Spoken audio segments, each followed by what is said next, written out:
you like this episode, please subscribe, share with others, rate and review so we can continue to bring you great programming. This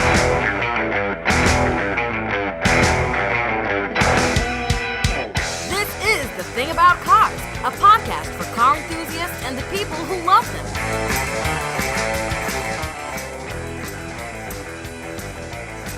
Hello, this is The Thing About Cars. Welcome, everyone. I'm one of your hosts, Mickey Desai. Around the table, we've got Misty. How are you, Misty? Cold. Cold? Yeah, it's like 2 degrees Celsius here. Holy mackerel, in the Netherlands. I should not be surprised. Ben, how are you? I'm pretty damn good. How about you? I'm good, and Tim is way the heck out in the wilderness somewhere wearing a pair of mucklucks and hunting Bigfoot. How are you, Tim? Tim is muted. Bigfoot got him. Tim, if you can come back, please come back to the light.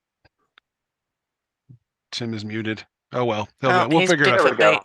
There he is. I'm Trivia's our Tim. Thank you. Yeah, doing here great in South Carolina with big feet. Ah, good. So we're glad you could join us today. And our friend Dean Case, who has been a guest for The Thing About Cars before and has visited Atlanta to check out the Kennesaw State University Automotive. What's it called, Dean? Is it called the Automotive Engineering Program? Well, it's their SAE student chapter. They built a Formula SAE car there. Yeah, and that was a very cool experience to see what those guys are up to. I'm sure we'll talk about that in a second. But first, I wanted to ask our trivia question for today. And this trivia question, Tim may remember. Tim provided this one being Trivia Czar, so he's got a leg up on this answer. How old do you have to be to get a driver's license in South Dakota? Do you have to be 10, 12, 14, or 15? That's the choice. We'll talk about that again at the end of the show. In fact, let me ask a second one because that seems a pretty straightforward question. A second question is, what is the Dodge Fratzog? Fratzog, Fratzog. Is it the triangular logo used by Dodge from the early 1960s through the late 1970s? Is it a rebadged Mercedes-Benz Unimog sold to the U.S. military in the 60s? Or is it the Dodge model name used in place of Grand Caravan in Australia and New Zealand, where the words Grand Caravan are equivalent to fat camper? So we'll have those two questions at the end of the show. Dean, sir, how have you been? Good, very good. Excellent. And was that your first visit to Kennesaw?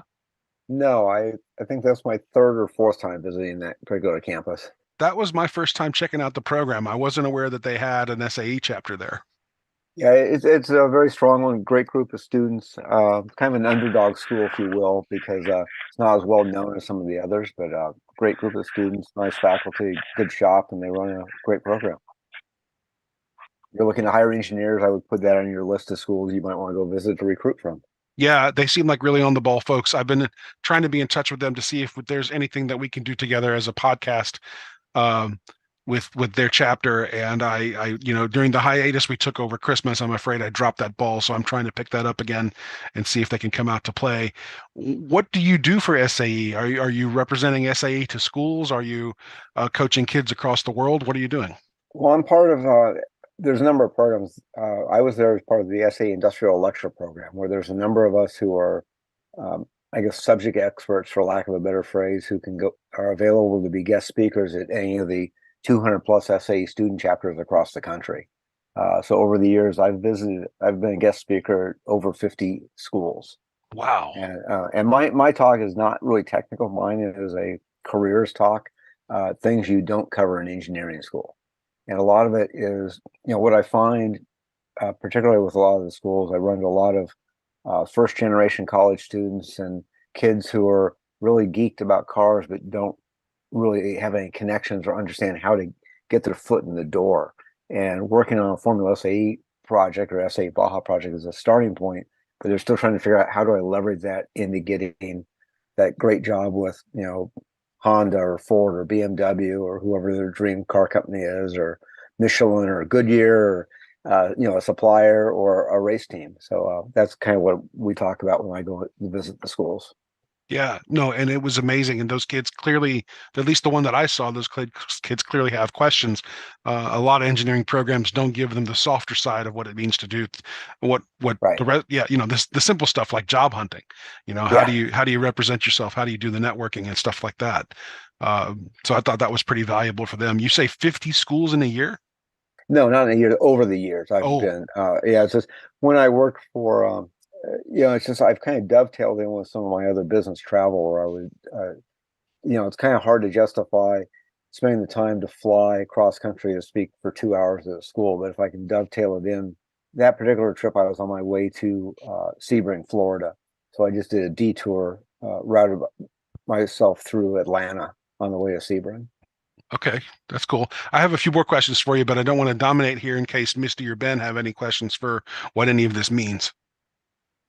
Well, I was just wondering when Dean was going to come to Amsterdam because I've got a line on one of the 20th anniversary MX-5s is actually for sale at my dealership. Oh wow! My husband, I've never been there. I would love to visit.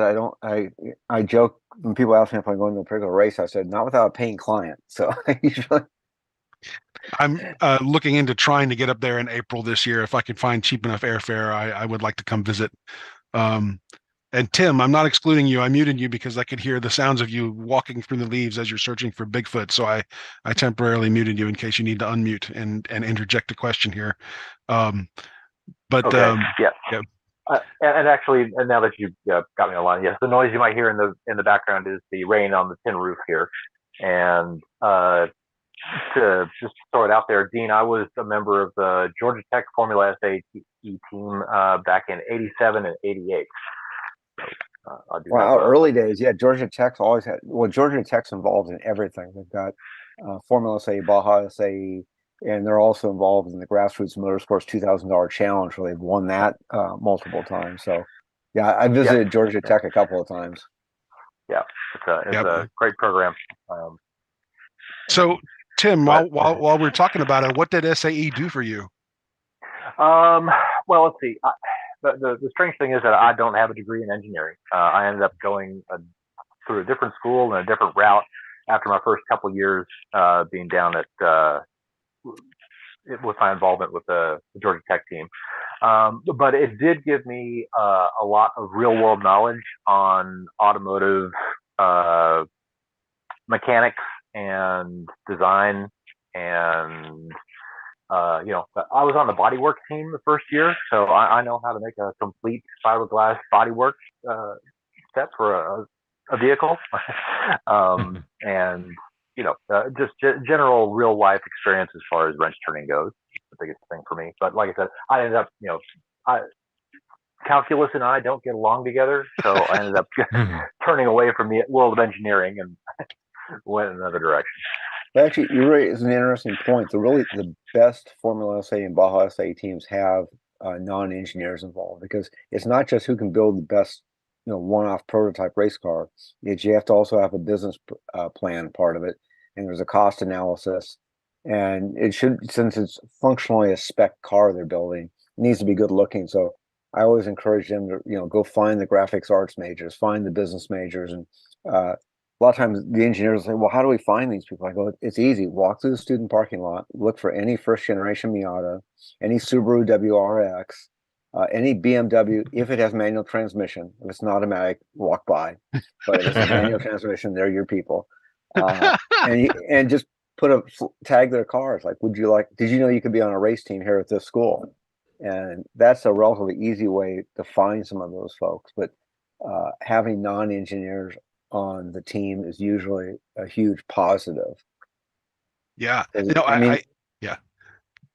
Diversity amongst teams is the key to success, I think, and they have a perfect vehicle, if you will, pun intended, to bring in different disciplines and get that cross communicative style stuff going. And I think that's a fantastic way to do it. I mean, there's nothing to hurt by asking, right? They may tell you no, but you've already got that. And yeah. I sure wish my school had this. Yeah. Yeah. Well, I think I just found the perfect vehicle, again, pardon the pun, to get Dean over here to the Netherlands, because we've got the TU Delft, the Technical University Delft, and the one in Eindhoven. And I know they both field at least solar cars. Well, it's funny. Formula SAE is taken off to where there's now European counterparts. They call it Formula Student in Europe, and the rules have split slightly, but it's functionally the same competition. So the competition has gone global. It started, in the 1970s. Baja predates Formula, and that's due to the generosity of Briggs and Stratton Corporation. And so, in the early 80s, there were some teams who said, we'd rather race on pavement than dirt, and that's how Formula started. But now that both these competitions are global in nature, and while they have, the big competition for Formula is in Michigan every year. There's regional ones for Baja, but there's international. There's competitions in Europe and Australia, South America, Japan, and Korea. So it's really stunning how it's brought in schools from all over the world. If a student were looking for a program, how would they find one?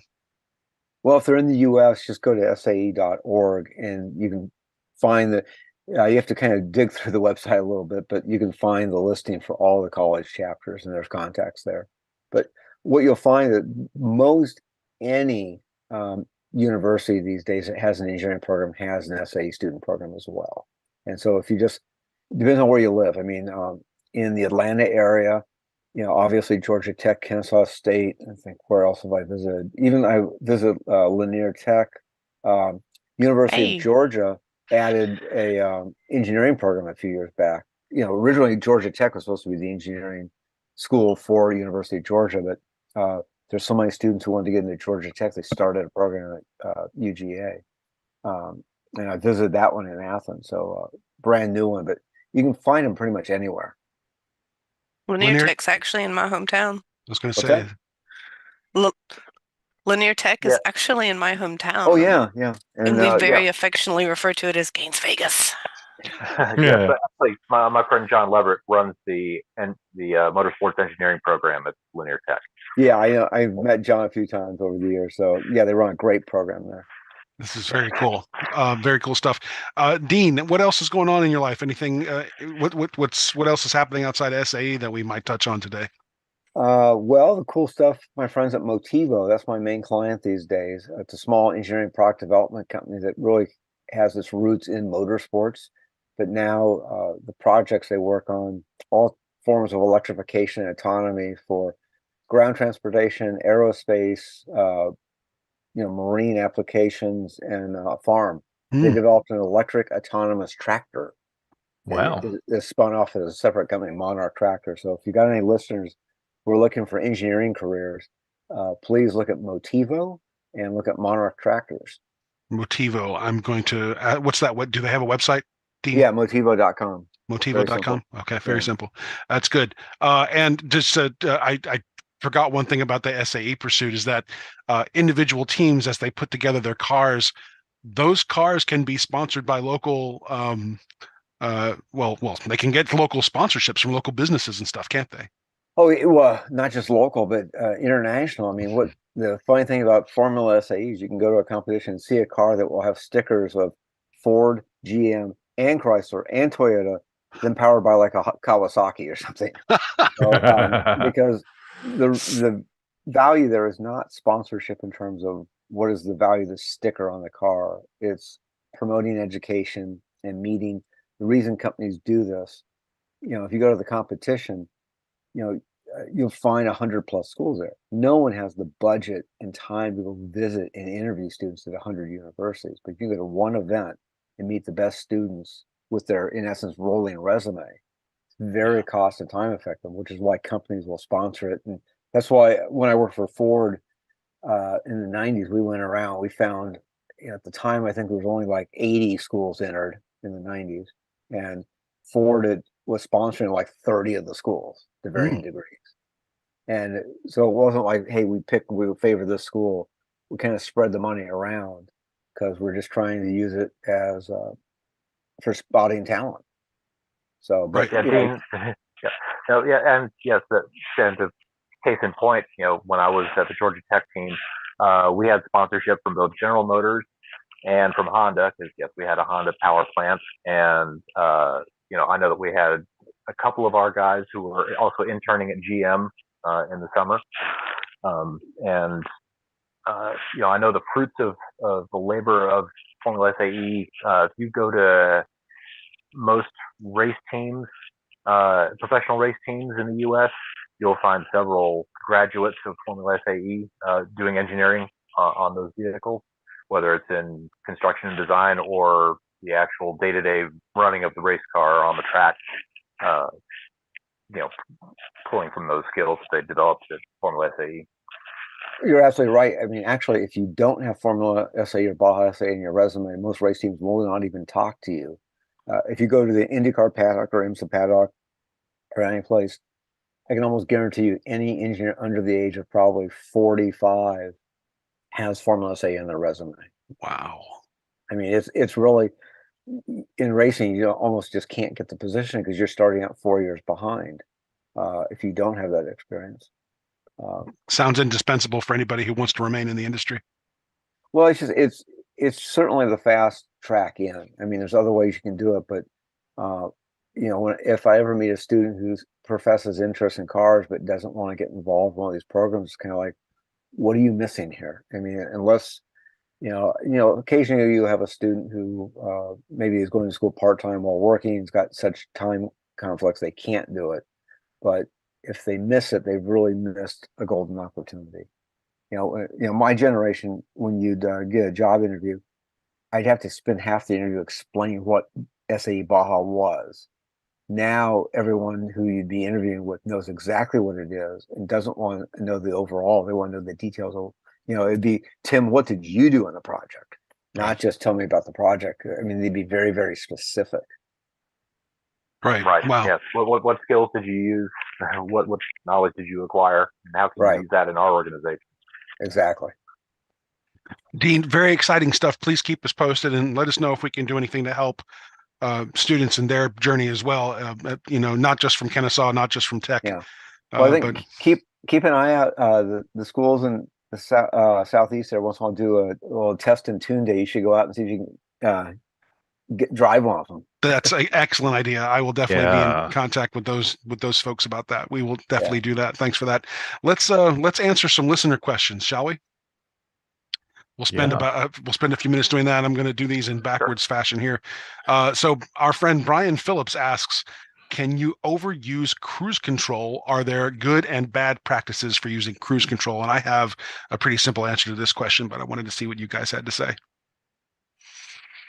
Overuse, I guess it depends on the definition of overuse. I can definitely think that if you've got the old school type system that does not, keep a set following distance, there are situations you wouldn't want to use it in. Right. Yeah. And right. If it's cruise control that will help you maintain a following distance, then that's different. But I'm thinking of cruise control where you just set the speed and go. And my rules, my own personal rules for using cruise control are: don't do it in the rain. Don't do it if you're trying to eat breakfast while you're driving, which is also another big no-no. And don't do it in traffic. If there's bad traffic or any sort of difficult traffic, do it when there's more of an open road in front of you. And those are my 3 rules. Misty? Well, I think I would add a 4th one to that, and don't use it when you're tired. Very good. Or if you're just by yourself, because then you get the road fatigue and you just kind of you're just kind of hanging out and you're not really doing anything. And then next thing you know, you're in a bad situation that nobody wants to be in. I'm personally not a fan of cruise control, but you know me. I mean, I'm not a fan of, I like creature comforts in my car, but I don't like, I don't like things that make it so where I don't have to pay attention. One reason I like cruise control is that it'll help improve your gas mileage by a tiny bit if you're making road trips and stuff like that, because you're no longer fighting gravity and acceleration. Not only that, but if you're a little bit of a lead foot, it can keep you out of trouble too.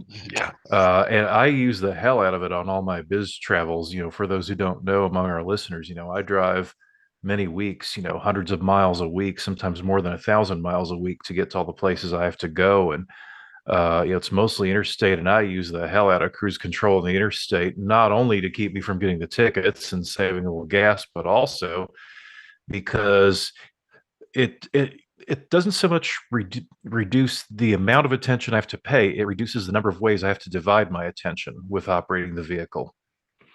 I let the cruise control handle the speed, and I can keep my mind more on keeping it between the lines and that kind of thing. And keep my foot over the brake. Yeah. Is this where I make y'all all sick again with the 45 miles a gallon that my MX-5 gets on the highway? Nice. That's pretty sweet. Dean is laughing at that. That's. I mean, it's. I think I actually do on the highway. I get some of the best gas mileage out of any of us. Yeah, my old Mazda 3 was pretty close to that. Tim, what are you trying to say? Regarding fuel economy, yes, it's generally a good fuel economy saver unless you're in very hilly terrain. Right. Depending on how good your cruise control is, it may let your speed slow down enough before it applies throttle that if you have an automatic transmission, it will kick you down a gear, and generally you get your best fuel economy in a higher gear with a large throttle opening rather than a lower gear with not as much throttle opening. So if your foot will get ahead of what the cruise control would slowly do, and then try to make up for. So. Dean, have you got any final words of advice for our friend with this cruise control question? No, I think you covered all the ones. I mean, the biggest one I think is just if there's too much traffic. The adaptive cruise controls, the modern ones are fantastic, but if you're looking at the old school ones, you really got to be careful where you use it. I mean, I would only use that on I-5, and kind of the same reason, just to avoid tickets to where all of a sudden you don't realize you're doing 85 and get pulled over. So cruise control usually is just to prevent tickets for me. Right. Brian asks a second question. I didn't realize he had two on our list. I'd forgotten about that. His second question is, he has a 2018 Mazda 6 that has a 2.5 liter GDI engine, and he says naturally aerated. Those are his words. Should I put an oil catch can on it? No. Why? Well, I mean, he could. I don't think it would do any harm, but I don't see the point in it either. Basically, the motor comes with a catch can inside of it already. There should be, what he's talking about is in the PCV system, the positive crankcase ventilation system, you get the blow-by gases that end up in the crankcase normally. They end up going up through the top of the valve cover, out through a hose, and then pulled back into the intake. And then sometimes you get a little bit of oil mixed with that, and that can end up on your valves and take up your valves a little bit. But the manufacturer has already got a various systems inside that PCV route that should be getting rid of most of that oil that has gotten into the air that's getting sucked back into the intake. If there's something wrong with your vehicle, you might need a catch can, but that's if you've got a bad issue with your rings. Right, exactly. By that point, something else is seriously going on with an engine, especially an engine of that age, or that youth, I should say. It's not a very old engine at all. So, so our friend Robert Drake has the last question we're going to tackle today, and my friend Banu submitted another question, which I think will make for an entire segment. I don't think we can. I don't think we'll have the time to tackle his question today. Good old Banu. Good old Banu. Yes. So Robert Drake, he says, I have been to several places that try to ban you from slowing down by downshifting. This raises the question of when to do shifting as a means of decreasing velocity makes sense and when it's a mistake to do so. So engine braking, right? Is that what he's talking about? Absolutely required in the Alps. I mean, I'm serious. No, I mean, they have signs that says, brake by engine, because we're talking 10, we're talking huge degrees of, and I'm sorry, if you don't know how to brake by engine, I think they should just, revoke your license. So why, I'm sorry, Ben, just one real quick. Why would any place try to ban you from slowing down by downshifting? Well, that's where I was going, because the only ban of this that I'm familiar with in the United States would be applicable only to large trucks. Yeah, Jake brakes. Correct. Yeah. Yeah, exactly. Because the old Jake brakes are pretty noisy. If you've ever heard this kind of sound come out of a big rig when it slows down, that's what you're hearing. But the newer systems aren't very loud. Yeah, I make the same noise after I have Mexican food. Right. So, yeah. Sorry, that was cheap shot. I admit it. So But cars today are so quiet that it wouldn't make a difference noise-wise, and I can't think of any other reason anybody would care. Well, I mean, to do a downshiftting and like that, I mean, obviously you would not do it while you're at speed, but if you put the car into first gear, especially low drive automatics, this is not something you're doing on the fly, right? It's a planned thing to leave your car in low gear before you hit a descent. Am I wrong about that? Yeah, no, you're not wrong. Okay. Yeah. Cool. I think it's just legislation proposed because it sounds good and proposed by people who actually don't know how cars work. I think that's right, and it could just be that what Robert's seeing is really only applicable to big trucks, semis, and not cars. 100%. Yes, that's like sometimes you see a sign that says "No through trucks." Well, because it's a small road and they don't want semis going through. That doesn't mean you can't drive your Ford F-150 on that road. Right. Yeah, you could stick it to the man by driving your Ford F-150 through there and downshifting at the same time. No, you stick it to the man by pushing your Ford F-150 through there while waiting on your good friend that is smart enough to drive a Chevrolet to come pick you up. Right. It's a shame that we're not visual here because there's a great picture somebody took of one of my cars a few years ago, back about a decade ago or so, maybe a little bit. Yeah, I was driving a VW Golf, and I happened to park it in some kind of public park area or something. And a friend of mine got a picture of it. There was a sign in the foreground that said "golfing prohibited." It was sheer chance I didn't know the sign was there when I parked. Right. That's too funny. Dean, in the world of racing, downshifting has a completely different purpose. Well, yeah, I mean, obviously you're trying to optimize your revs. You want to be the peak, power. So, that's a completely different scenario. And there, though, you got massive brakes. So you're not really worried about overdoing the brakes. I mean, there you just want to be on the proper part of the power curve. Right. When you get back on the gas, the race cars do not use the engine to slow down. They've got much better brakes than that. Right. So, Robert, I hope this thoroughly covers the topic of slowing down by downshifting for you. If it doesn't, please let us know and we'll tackle it again. Banu, I'm sorry, we're not going to get to your question today, but I'm going to bring it up anyway because we need food for thought for the next episode.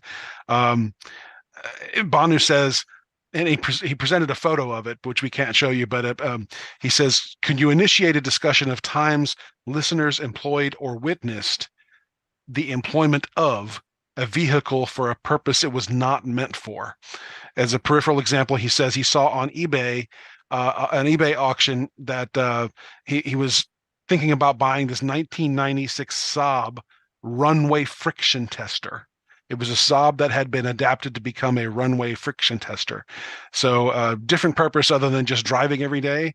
And we may ask Banu to join us for that and explain why he was actually bidding on that car.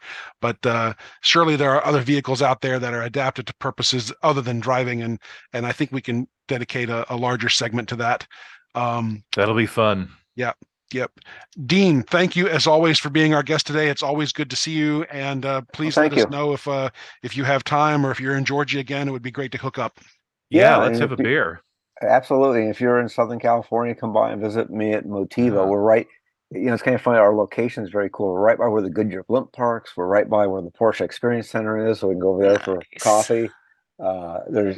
It's a really cool location. So a lot of great automotive and aerospace history in the area. And if you ever find yourself on my side of the ocean, I'm not that far from Delft. And I can make it happen if you're ever speaking at like Eindhoven or one of the other universities. Well, if I can get one of them to pay for a plane ticket over there, I'd be happy to come over and speak. Get one of the schools to bring him over, Misty. I'll have to see what I can do. I wasn't going to say anything about this last bit before we cut loose, but I have actually started having conversations with people in the TV world. We are now making an earnest pursuit to see if we can't piece together something in the way of a television treatment or a short 5 to 10 minute pilot. So if anybody in the world has any advice to share about that, or any networking contacts that I might make in the world of television production. I'm still sort of in the advice gathering phase. Let me rephrase that. I'm in the advice gathering and first rough draft writing phase of what we might do for a television show. So it's very exciting stuff for my own selfish purposes. And that's it. So I have a wonderful note from Ben here that says, don't forget trivia. I promise not to forget the trivia. 2 questions. How old do you have to be to get a driver's license in South Dakota? I believe this one is, both of these are from Trivia Czar. Tim, do you have to be 15, 14, 12, or 10 in South Dakota to get a driver's license? Dean, you want to take a first guess? I'm going to guess because of farm equipment and things, possibly as young as 12. 12? Ben, what do you think? I was going to go with that, but I'm going to say 14, just because not all the 12-year-olds can reach the pedals. Right, Tim. Do you remember the answer to this one? I never do. Right. But my best guess is 14. 14, Misty. What do you think? I'm going with 12. 12. So the answer is actually 14. Okay. See, I do remember. Yep, and I'm trying to find the source here. Dakota. Tim put a link in here. A driver education is required for licensed participants, applicants under than 16, but apparently you can still get one. You can still be licensed at the age of 14 to drive in North Dakota. So if you get I wonder if you get a driver's license in North Dakota at the age of 14, can you drive into a neighboring state and still be legal? I would think so. I would think so, but probably not if you move. Yes. Right. Right. Second question. What is the Dodge Fratzog? Fratzog. Is it the Dodge model name used in place of Grand Caravan in Australia and New Zealand, where the words Grand Caravan are equivalent to fat camper? Is it B, the choice B is a rebadged Mercedes-Benz Unimog sold to the U.S. military in the 1960s because the military could only buy vehicles from companies headquartered in the USA? Or is it A, the triangular logo used by Dodge from the early 1960s through the late 70s? Dean, what do you think? I'm going to go with the logo. You're going to go with the logo? Yeah. Okay. Misty? I'm going with the rebadged Mercedes. Okay. Interesting. Why do you choose this?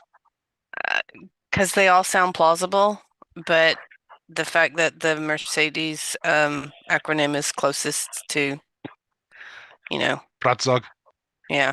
Yes. Ben, what do you think? Well, yeah, they do all sound plausible. I'm going to go with the Australia and New Zealand thing, just because I love how delightfully weird they are down there. They all drive fat campers. Right. Yep. Yeah. And Tim, you remember? I believe it was the logo. That is correct. Tim remembers this one. Dean gets it right. It is the logo, the triangular logo used by Dodge from the early 60s through the late 70s. Dodge plans to bring back this triangular logo to use on its upcoming EVs. So we'll have a rebirth of the Fratzog at some point.